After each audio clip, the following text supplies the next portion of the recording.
শোনেন শোনেন আলমপনা, শোনেন গুণীজনা,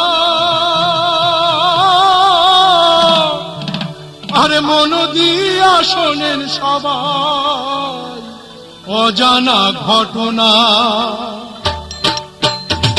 আরে এক রাজ্যে ছিল রে এক দয়াল যুবরাজ, আরে এক রাজ্যে ছিল রে এক দয়াল যুবরাজ। সৎ ভাই ছিল রে তার বড়ই চালবাজ, ভাই রে বড়ই চালবাজ। যুবরাজ বিয়া করে চাষির কন্যা রে, আর সৎ ভাই তার লোভে পড়ে অসৎ বন্দি করে। আরে ভাই হইয়া ভাই করে কোন বসতে সিংহাসনে, আরে ভাই হইয়া ভাই করে কোন বসতে সিংহাসনে। যুবরাজের প্রাণ নিল সাপেরও দংশনে, হায় রে সাপেরও দংশনে। 10 মাসের গর্ভবতী পথের কাটা রানী রে, আরে বিনা দোষে বনবাসে পাঠায় অভাগিনী রে। ঝড় তুফানে গহীন বনে কন্যায় আসে কোল জুড়ে, আরে ঝড় তুফানে গহীন বনে কন্যায় আসে কোল জুড়ে। সেই না কন্যা হারায় রানী কাল বৈশাখীর ঝড়ে, হায় রে কাল বৈশাখীর ঝড়ে। বিধির লীলায় আজব খেলা কে বুঝিতে পারে,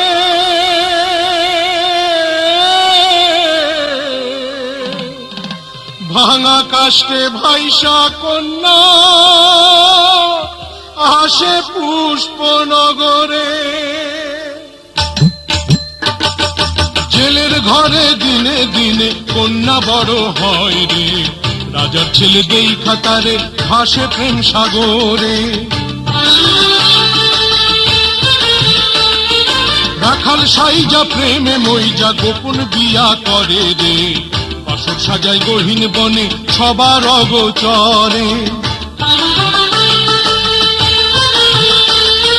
রাজ কাজে রাজার ছেলে ভিন দেশে যায় চলে রে, গর্ভবতী হইয়া কন্যা ভাসে চোখের জলে।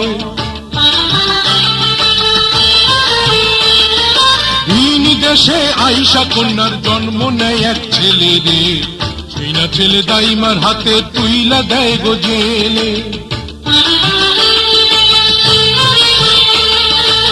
আরে মধুর স্বাদ মুখে নিয়ে জন্ম হয়ে বাজার, মায়ের বুকের দুধ ভাগে জোটে নাই রে তারা, জোটে নাই রে তার। মায়ের কান্দে বাপে কান্দে পথে পথে ঘুরে, ছেলে তাদের হারে বড় আপন নানির ঘরে, হারে আপন নানির ঘরে। এবার শোনেন এই কাহিনীর আসল ঘটনা,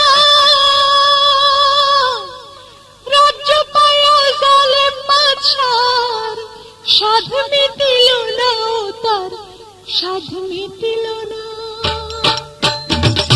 শাহজাদার সাথে কন্যা বিয়া দিয়া